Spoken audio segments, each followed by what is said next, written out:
at you from the Exodus headquarters in Ohio. Let's jump right into today's episode.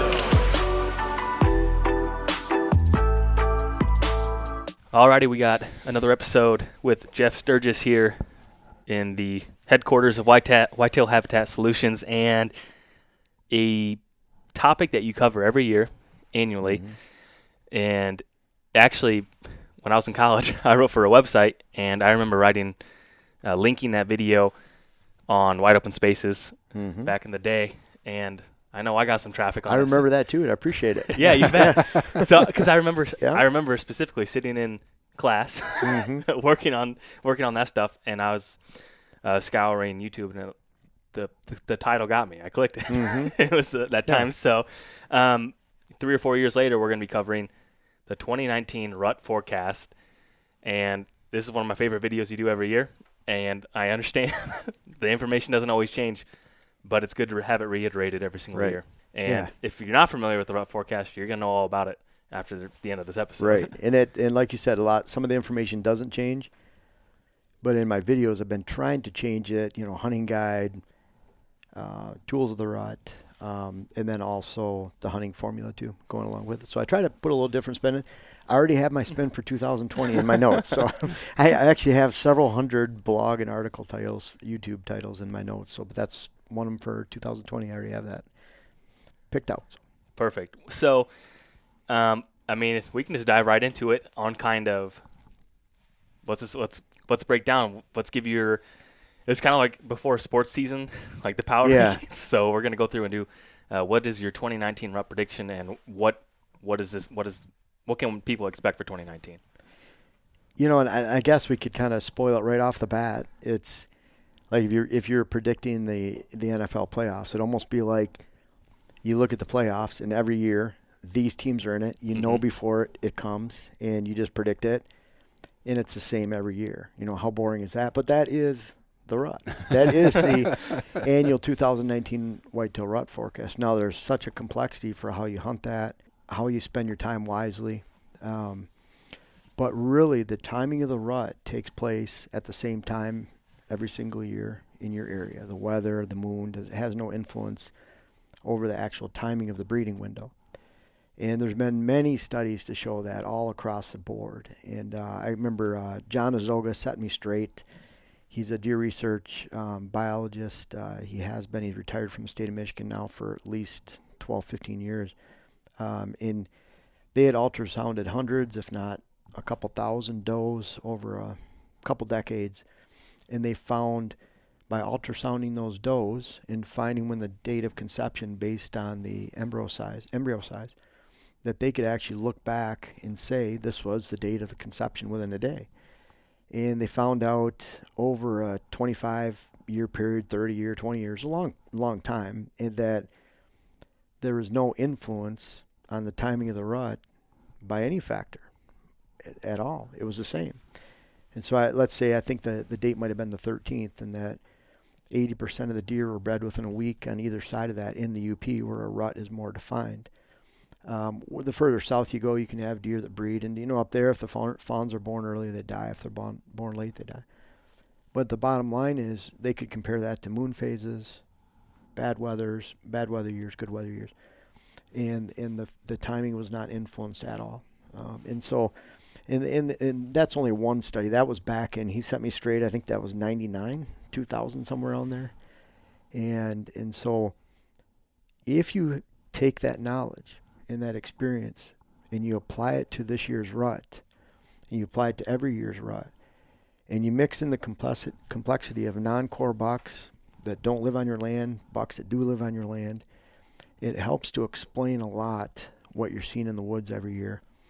And that's why I like it. It's something you can depend on, and if you follow that, it really sets your strategy up, and it gets you to a higher level of success pretty quickly. Before we dive in and really get in the kind of meat and potatoes of the conversation, I think there's a couple things just to mention. One is when we're speaking or talking about the rut, this conversation is directly correlated to peak breeding, or the days that the does are being bred, not necessarily the the daytime movement that people were actually seeing in the woods. Because Right. I think a lot of times guys talk about the rut and then, well, there is no rut. I didn't see any, deer weren't moving. Nothing was happening. I sat in a stand for 5 days and didn't see any deer. Yeah. The rut was terrible. Well, it still happened. You just didn't see. Well, you didn't see the activity. I think you could take it one step further too. What I find is you could have neighbors that are 3 miles apart, and neighbor 1 has mature bucks, has older bucks in and around his land, and they're there in October, and they're there in the days leading up to the rut. And so that neighbor to me is going to experience a much higher percentage. They've shown that mature bucks rub and scrape, their frequencies are off the charts compared to a 1.5, 2.5-year-old buck. And so if that person has that older bucks, they're going to experience some really good rutting activity. And then neighbor 2 that doesn't have mature bucks 3 miles away, rut hasn't started yet. And so, and I'm talking going back like you're saying, the pre-rut. So let's say around here that'd be October 20th, October 25th, 27th.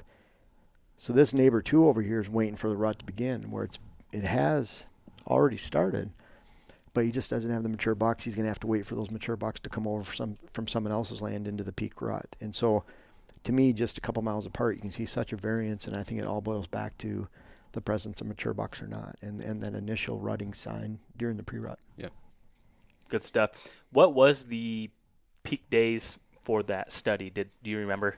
I believe it was the 13th of November. 13th of November. So yep, okay. Up there in Michigan, and you could say that's reflective of a lot of Midwest areas. I would agree. Southern Ohio, Shawnee State Forest. I believe that it's the forest or the Wayne, the Wayne Federal National Forest. Is that what it is? So the Wayne National Forest, Southern Ohio. X that out. Yeah. But anyways, it's the Wayne is great to hunt. There's 110,000 acres. I think room for everyone. Giant bucks around every tree. But anyways, that area, I would say, is 5 days to a week later. Yeah. So that my pre-rut here with a good cold front, and again, pre-rut activity is not breeding activity, like you mentioned. So if you have 80-degree days and it's really hot, you're not going to see much activity during the pre-rut. But when you get a really substantial cold front, the 25th, 27th, the bucks are really going to be hammering. Now down there in a southern area, southern Indiana, southern Illinois, southern Ohio, into Missouri, Kansas, that rut is probably traditionally about a week later. So that pre-rut activity, would you agree, is more like 1st of November? Yeah. First few days. Mm-hmm. And we made that mistake by going down to southern Ohio and hunting the 25th, cold front, 26th. Mm-hmm. Now, if you're over a feeding area, good acorns drop in, white oak, then you could have some great, but that's before the rut even begins a lot of time. Maybe a little bit of scraping activity. I think one of the things that people could do is, if that's in question of kind of what that peak breeding is in your area, is just kind of remember the gestation period, keep that in the back of your mind, and maybe talk to a DNR official or a wildlife biologist to see exactly when those fawns are dropping. And then 100, correct me, it's but 210 days? 200. Okay, I was going to say 190, but yeah, somewhere that might in be right too. I should know that off the head. Somewhere in there, whatever that 210, whatever that number is, count backwards from the time that those fawns drop, and when you find those, that'll give you an approximation date of when that doe is bred. Right. Would you say when is the best quote-unquote activity from what you've seen, with knowing November 13th roughly is when most of those are being bred? Would you say 48 hours before that is typically, once again, depending on weather, but how long is that seeking phase, or when that seeking phase is most intense in correlation to a November 13th being the majority of the does actually being bred? And that's really tough because you're looking at that November 13th. That's that peak time, but you're going to look at 10 days before then, where you're really starting to have a lot of does beginning to come in estrus, because there's 3 times more does than bucks, or whatever the number is, 2.5. Then most bucks get a doe during that time. But that time, if you go 10 days back from that peak, which I think is a really important date, because I feel that's that 3 or 4 day window where almost every buck's getting a doe, because they're all starting to they're coming into heat, they're coming into estrus. And it's actually 201 days. So I was my dyslexic thinking. You But anyways, you were closer than I think me. we were right in the middle. But anyways, that period of time is where I consider the lockdown phase, where every buck's getting a doe, and in that period of time might be the 8th or 9th in southern Ohio, southern Illinois, southern Indiana. But that lockdown phase is really true because that's a period where they're not hitting scrapes anymore because they're really focusing more on breeding.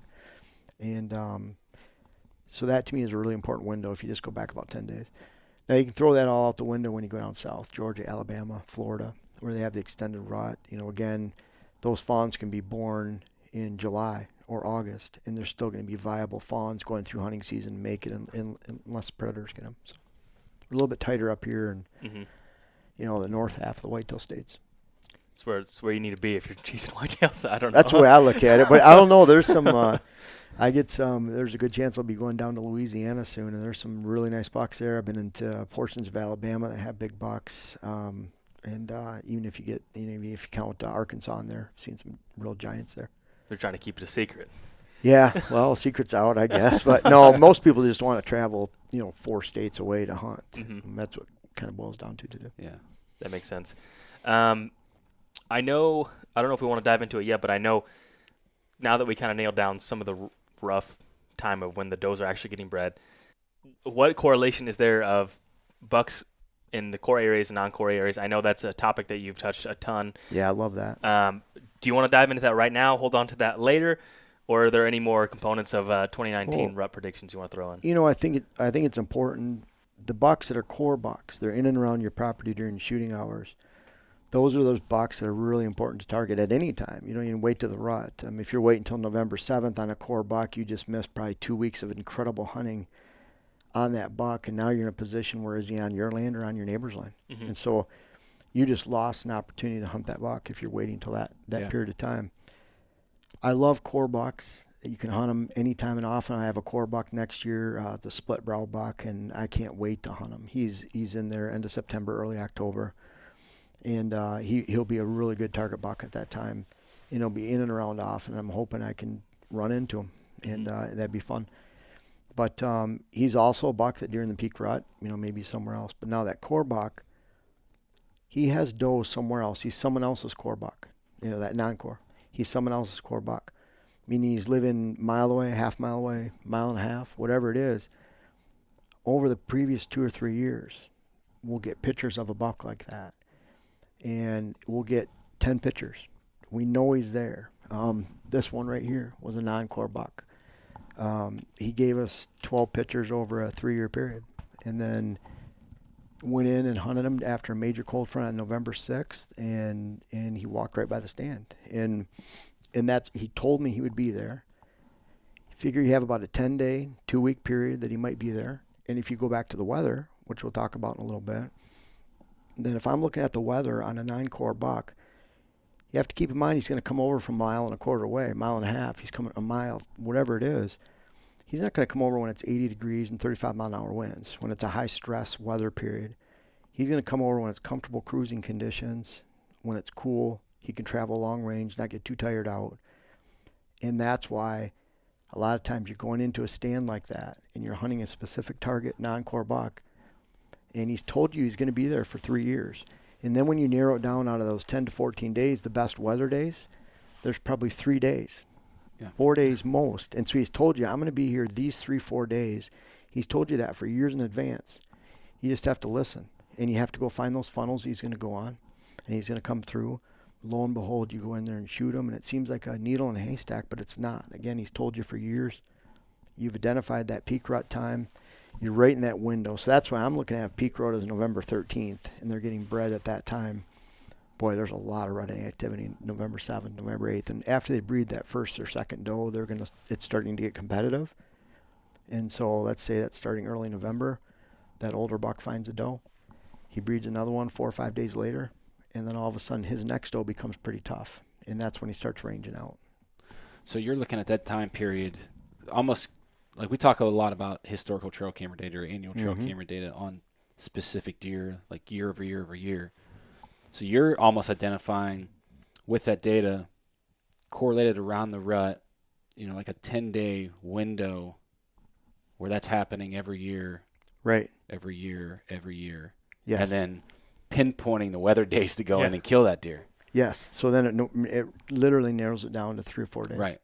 And if you have a movement that he showed during the daylight that's a quarter mile long, and there's a bedding area over here, there's a funnel here, for example, and you know you've got his picture there and you've got his picture there during the daylight. Now you have a set of stands where you can hunt that with 2 or 3 stands, exit here, entrance, different areas, back by a bedding area in the morning, maybe a transition period in the evening, or a funnel. So now you have 4 or 5 complementary stands for the same buck with multiple entrance exit routes, and maybe you can hunt this one in the evening, go back to that one in the morning. So you're pressuring that buck in the sense that you're hunting him at all these stands, but you're not really applying any pressure that's going to push him off your land. You have stands here, you have stands there. So pretty easy to actually pick apart and hunt safely from multiple different angles and have a very high likelihood that you're applying 40% sits because you're using the weather, you're narrowing it down, and it becomes a pretty high probability, even though this buck's hardly been on your land, if at all, the entire hunting season. Maybe you got 2 or 3 pictures of him. We didn't have any pictures of that buck on the land that year. Wow. And for those listening, it's a big buck with a nice forest drop tine on the left side. Yeah. He was around 160. So he was a 5-year-old we watched for 3 years. So watched him in the fields. And I think one of these deer that I remember reading a blog article it was something titled like "Kill a Deer with One Trail Camera Picture," and maybe it was written several years ago. But I guess the thesis of that is, if you have, if it's a non-core deer essentially, and you have a prior picture of him from the previous year, just one, there's a possibility, that. Yeah, and it was titled somewhere like One Picture Rut Forecast or something like that, and one picture target buck hunting. And it's a thought that if you identify that buck moving through at a certain time of that rut window, meaning that he's moving through during that peak rut, maybe even at the end of the rut, the post-rut, where it's more like the 17th of November. He's towards that end.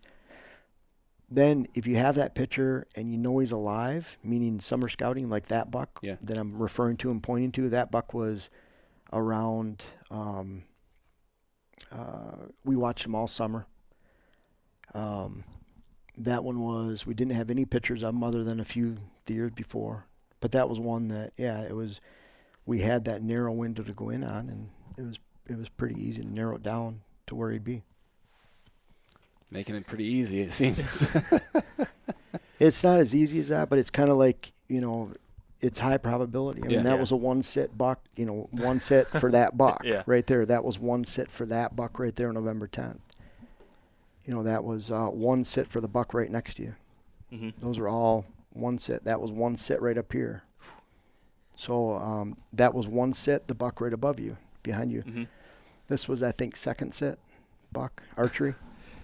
So they're all out of these. A lot of these. Out of these, how many are the non-core versus non-core? You just want to give a rough. I would say 50-50. 50-50. And that's why we went back, buck harvest from October 20th all the way up through November 10th for rut, something like that. Because half of those are non-core and half of those are core. You're trying to shift your focus to those core deer, prior to those rut movements early. Right. And then the non-core deer when you actually have a possibility of them being on your land when they're having those long movements, I guess, right? Yep. Yeah. When you're hunting the rut, and of a non-core buck that is maybe the biggest buck, how are you targeting those non-core bucks during the rut? Are you going after the biggest deer, or are you hunting features, or are you hunting? Walk us through kind of your rut strategy and correlation to the forecast of what you're predicting for this upcoming year. Putting on you're referring to more timing and what stand, like that kind of location, because I'm really focusing heavily on morning rut stands relating to bedding that are interior stands. Last year this like I said, the stand I sat in, it was 2 for 2. Sat there twice, shot 2 bucks. One was secondary rut, one was primary rut, and so. In a case like that, it really saving that stand for that perfect time, using the weather formula, so I'm making sure that I'm making a good decision on going in after that buck in the first place. I'm not going to go use that stand when it's a bad weather day. And so maybe I could have shot them just the same on those days, but I find that they're just not moving as much during those days during the daylight. And so I want to maximize my time. And you picked that location based on knowing there's good bucks in the area? Knowing that he was going in there largely by sign and trail camera. So, for example, let's say with just sign alone, if I saw that buck the year before, knew he was there, and then I saw him during the summertime, feeding a mile away, 3/4 mile away, like that one right there, I know he's alive. Then I know as soon as that sign pops up in that area, now he's a year old or he's even more dominant. That's his. And so when I see that big rut mature buck sign pop up, then I know it's time to hunt that stand or that he's in the area. And a lot of times that's coinciding with the rut and at that time, and I'm going into that stand that's specifically laid for him. And I messed up a few times too. So I messed up on some bucks that I specifically went to hunt, and then you miss them, spook them, in some way. But you're trying to take all of those factors out of the equation and then going in on an educated guess. That's a pretty good forecast. I mean, what else do you typically consider when looking at the rut and kind of predicting it for the upcoming year? As far as, are you trying to use historical data of what the neighbors are doing, area hunting pressure for a block of woods that is chopped up in different private pieces? Yeah, because that piece we were on today was 30 acres. Yeah. Cover. That's a good question. What I find, the rut becomes almost easier because if people are overpressuring their stands or their food plots, then if you're the one property in the area that that does not have, and this is another huge factor. I'm glad you brought that up because if you're the one property in the area that's not applying that much pressure, then you can actually target a very unfair number of mature bucks on your land and harvest those on over a 10-year period compared to your neighbors. And that goes back to, I really firmly believe that less than 5% of all whitetail parcels in fragmented areas receive the attention and focus of the daylight mature buck movement. And so the more that people are hunting in the woods around you, the more those bucks get jockeyed and positioned down onto your land, to the point where on small parcels I've even seen this buck dies, another one fills its spot. And so they're competing for that area. I firmly believe that a mature buck will withstand the close proximity of another mature buck if their other option is to expose themselves to hunting pressure. So they'll get locked in. They might know that one's 100 yards across the hollow, but they don't want to leave. And so the more your neighbors are moving around you, the better. And you could make, we've made decisions based on tracks going into a neighbor's cabin. We know a buck is on their land, and if we see tracks going in there in the morning when we're going to hunt, that might make a decision on what stand we're hunting with the thought that they're going to spook them over, or there's a higher likelihood. Yeah. So we made decisions like that, but generally I'm focusing down to my favorite stands based on the weather, and then going in, and I have a high probability that buck's going to be there because of neighboring hunting pressure. That's not a bad thing. And it seems like a hard time or a hard thing to do during that time of the deer woods, because everyone's, it's fear of missing out. Yeah, it's November. Like, anything can happen. Like, everyone says, "Oh, it's November. You just go. You need to be in a tree no matter what. Like, go sit." So it's, well, there's another thing too. If you're on public land and you're hunting a funnel between two giant clear cuts somewhere, and it's a really good bench system, that's the type of stand that you want to put your hours in. Right. Because you're hunting long-range movement, and you might spook a buck going in, and another one comes by 4 hours later. They're just big movement deer herds. But when you're on public land, or private land, small private land parcels, I enjoy when I see my neighbors going in and hunting, and it's 80 degrees on November 4th. I relish that time. I honestly, because I believe in the weather pattern so much, and good days versus bad, that there's very few good days. And if you hunt any combination in any number of bad days, overall you're going to lose that hand. You're going to lose that bet if you're playing poker in the deer woods. And so you can lose on a junk, or you can win on a junk hand, but you're not going to do it very often. So I'm looking at it over a 10-year period. Me personally, I'd like to shoot 70-80% of the target bucks in the area, and it's over a 10-year period. And it's unfair compared to everyone else hunting there, but if they're hunting all the same way, they're overpressuring food plots, they're using ATVs to access, which is awesome around here too. I love that. But so if they're really messing up there, we haven't had this happen. It happens in Michigan, but I'd love for my neighbors to go blow their leaves off all their trails to their stands at late access October. trails. Yeah. Oh, that'd be, I'm always wishing my neighbors to do that, but they don't do that out here in Wisconsin. But anyways, being very invasive, over-hunting stands. I don't believe this at all. Of course, there's a lot more goes to it. I know someone around here that he'll make fun of you if you don't shoot your buck before November, because he looks at it like the good hunters shoot their bucks before November, and then the hunters that need the rut shoot their bucks after. Yeah. And that boils down to a stand. I mean, you might have a great funnel stand on your property. You're not even hunting a specific target buck. It might be on even public land area, and you're just going out and putting the hours on that stand, and you shoot the first mature buck that comes by. But if you're going after a specific target buck during the rut, then you want to choose the best days. You want to make sure those stands are preserved for the best days. They're not, your sit's not spoiled 5 days in advance. And then you need to determine if that's a core buck or a non-core buck, and that determines the timing, after you've figured out the rut. And in the rut, figuring out the rut for most areas in southern Michigan, that's going to be in that, that pre-rut's going to be the end of October. You could stretch that over into Pennsylvania, portions of New York, over into Minnesota, Wisconsin. And then you step down a week later if you're in those southern Midwest areas. And so, how have you developed the self-control to stay out of the woods during that time of year? Because I can't do it. Like, maybe I'll go hunt a piece of public or a farm where I'm not really as concerned about burning it out. I just have to get out. So I'm purely hunting the good weather days, starting from opening day, the third Saturday of September. So for me, it's that roller coaster of weather, the entire hunt all the way through January. So I live by that. That's why I hunt, and I have so much else to do. I can hunt those days. I'm not going for a week at a time. Yeah. I mean, even looking in advance a major weather front, I might focus on that day and a half of hunting, whether it's 2 evenings in a morning or 2 mornings in an evening. So I'm really breaking it down to just hunt that, and then I'm looking for the next change. And then during the rut, I'm looking for more subtle changes because there's a rut factor built in. Disciplined. But really, I was just going to say discipline equals freedom. Yeah. But really, it boils down to, going in the past, it was out of necessity. I was a real estate appraiser.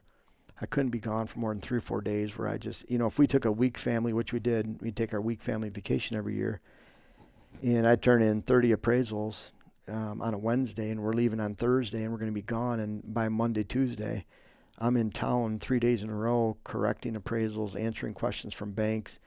And I felt like I just couldn't leave. And so for hunting, for me to leave 4 days was just ridiculous. And then when you have young kids, I was waiting till literally my wife and kids went to bed at 9.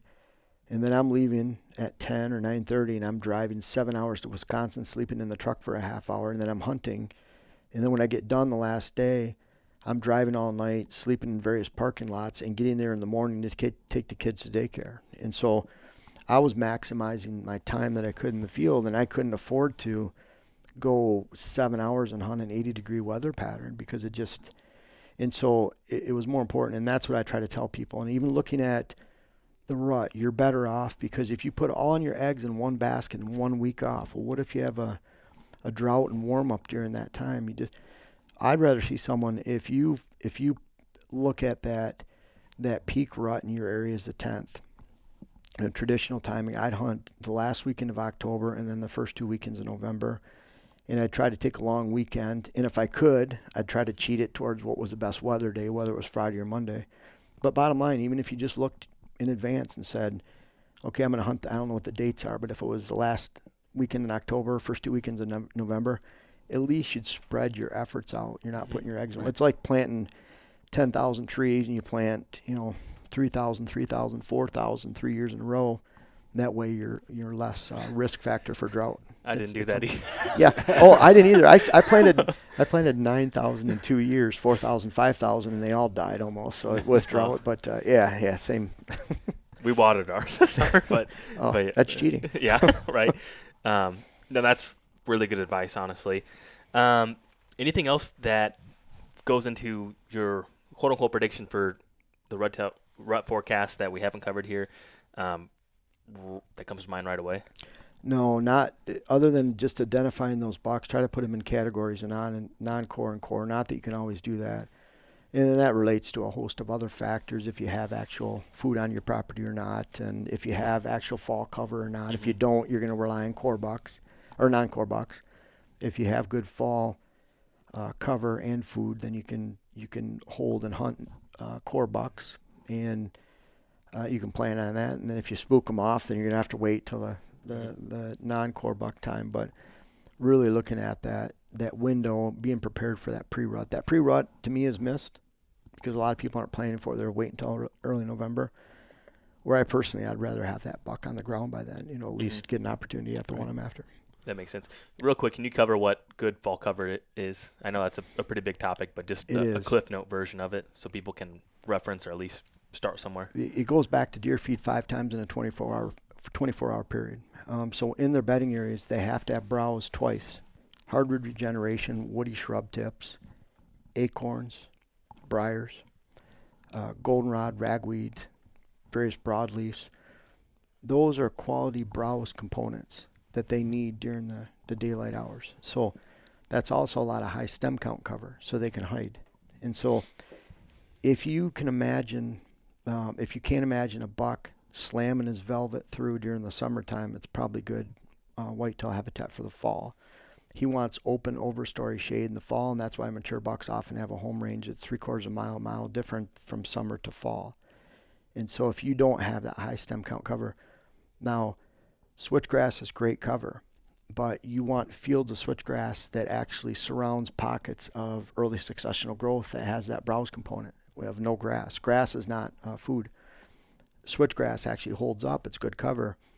But if you have a 30-acre switchgrass field with no food in it, then those deer aren't going to live in that area. So that's not good fall cover. A big stand of conifers, no food, not great good fall cover unless there's a snowstorm or a blizzard. Mm-hmm. So you have to have that browse component. You don't want apple trees back in there. You don't want food plots back in that browse in that area, because now why do those deer need to leave out of that area? And for example, let's say you plant clover all throughout their bedding area in little trails and strips. Well, in theory, those deer could eat the clover for their third feeding a day, and then after dark, they leave the bedding area. Same with apples. So I like putting apples, green food sources out on food plots, keeping them a separation. Chestnuts, acorns, it's all browse. It's all roughage. It's all hard to digest, and that's why it's great in their bedding areas and great for cover. So you can't just have all pines. You can't just have all thick cover of switchgrass. It's got to have that diversity of browse. That makes sense. I think it'd be foolish if we didn't mention post-rut or secondary rut as well. Oh, yeah. Yeah, the secondary rut, pre-rut's often missed. And the secondary rut, so let's say, that peak breeding middle window might be the 13th. But like I said, there's a lot of deer being bred on the 4th, 5th, 6th, 7th, 8th, whatever, around in there. And then if you figure out the complexity of gun seasons and deer not being bred because there's a lot of hunting going on and deer being scattered, if you fast forward 28 days from that peak breeding window, whether it was the 6th of November through the 13th or 15th, you're going to find a secondary rut. And if the weather was poor and bucks weren't moving, maybe there's more that are bred that second rut. Who knows? And like I said, hunting pressure plays a factor. Number of does plays a factor if you have a lot of does. Mm-hmm. But that secondary rut is about 28 days after that peak rut time, and that's a period of time not to miss. We've had with the trail cameras, we've had doe run by, and then you can hear the buck run by, and he's grunting on her, and that's early December. So that's when I went in and shot that buck last year. We were going in specifically for a secondary rut movement. I was going in on a day where the weather was still very low pressure, but it changed significantly from the day before because a blizzard was just about to come in. So the temperature dropped a lot. The winds were easterly in our face, and then we just had to wait. We had a doe pop over the ridge, and pretty soon a buck came over right after. So that's a great time. I find that there's a difference between, pre-rut, you're hunting homebody deer, homebody bucks. Peak rut, you could be hunting those same bucks plus bucks that are somewhere else. The post-rut, which would be around here, more like November 17th, 18th, it could be down in southern Ohio, the 20th, 25th. That's where you find those big, long-range cruisers, the big boys, that they just don't want to give up. They know what the rut's about, but at the same time, if a warm front slams into that period, they're not going to come from 2 miles away. So I'm hunting big connections, big funnels, big areas between bedding areas, and then I'm hunting those food source movements in the post-rut. I'm hunting all of it during the peak rut, and then focusing on really mornings, pre-rut only. And I'm still hitting mornings and evenings in that post-rut. But I find in the pre-rut they're active in the morning in the cool temperatures, and then they slow down. So there's really timing of when you should be sitting, too, in evening stands versus morning stands. Again, morning stands, pre-rut, peak rut hunting all stands, and then post-rut hunting morning, but a really high value on those evening sits, too, where you're following doe family groups into evening food sources. And then flip to the secondary rut. That's where I love hunting morning again, but I also love hunting evening then too. And I've seen rubs and scrapes in early January on client properties with high deer populations, because then you're experiencing even third rut. Yeah. I know Jake had some video footage of yearlings coming into estrus around, what was that? That was around the end of December? It was into January, I want to say. Yeah, it was the yearling come in. But it's right around that time, you're just... Yeah, right. Yep. And it was a scenario where a young doe came in and hit it, and then a little buck came and hit it, and then like a 140-inch 10-point came and hit it, and then like a 160-inch buck came in and hit it. So, this perfect example of that, I would say. Yep. And that's an area where there's a lot of does. And not very many hunters in the woods either. Knock on wood. Yeah. Fingers crossed. Yeah, this was in southern Ohio, to be specific as well. Hey, come on now. Sorry. Anything else? I know it's a big topic, and I know it's something you cover every year, so it's kind of second nature for you, but for us, like constantly learning throughout this conversation. One of the things that we touched on earlier, I think that was in the last podcast we talked about, there's times where those scrapes really dry up. Mm-hmm. But what we've noticed, we have that water hole 20 feet away. And so if those bucks are really moving, then the scrape might dry up, but the camera's on the scrape and the water hole, and we see them just hitting the water hole more than the scrape. Yeah. And so, conventional thought would be, well, the scrapes dry up, they're just not hitting those scrapes. Well, they're probably going by within 20, 30 feet. They're not changing their patterns altogether. Mm-hmm. And so they're not specifically going 100 yards out of the way to hit that scrape, especially in small parcels. Yeah, that's still moving the same movements. Yeah, that's something that we've talked about a little bit throughout some earlier episodes. It's just people being too dependent on cameras, specifically in some of the big woods that we've hung cameras, got a picture of a certain deer in a location, and then never had another picture of that deer in the area again. But you go over maybe one ridge or into a saddle, and we got a picture of that same deer on a different camera one time, and never again on that camera. And then it happened actually on a third camera, and then that was all in a matter of, I don't know, I want to say 3 weeks maybe between three locations, and we never got another picture of that deer. And we assumed that deer, he had shifted his range or had moved, bumped, killed, whatever. Mm-hmm. We thought that he wasn't there, and we ended up seeing him on the hoof, I don't know, maybe 14 days later. But just the fact that the deer, they do have the ability to skirt cameras, maybe whether that's on purpose or it's caused by camera location or how you have the camera set up, or how often you're the frequency that you're checking the cameras. You're doing something. There's something there that could just shift them to a secondary trail or just to a different. And when people aren't getting those pictures, they're like, "Oh, the deer's gone." It's easy to do. He's vanished. You know. Yeah, for me, it's all about identifying those bucks that I'm after, those target bucks. I'm identifying those the end of the season, January, and then summertime scouting. Once I know he's there, I don't even care. I don't care to watch him anymore in the field. I've got other stuff to do. Once I know he's alive, I've seen him on the property. I know when he's coming. Trail cameras told me that. So at that point, it's more of a matter of just hunting smart and saving those stands because I already know he's alive. I just want to know he's alive. And that's where it can be even if you go shed hunting, because we found 2 sheds on one of my main properties in 5 seasons now. And they're just, they drop somewhere else. They drop about a mile away. In fact, I find a lot of times they go back to their summer ranges in the late. We're still at a buck holding half his rack on April 10th this year. And So a lot of times by then they're already back to their summer ranges, and so we're just not finding those sheds. So that can be very deceiving too. So the tracks, I mean the trail cameras are something I rely on heavily. But again, if you're going in there too often, if you're not hanging it, I like to hang them 6 foot high. I like to hang them on a tree that's wider than the camera.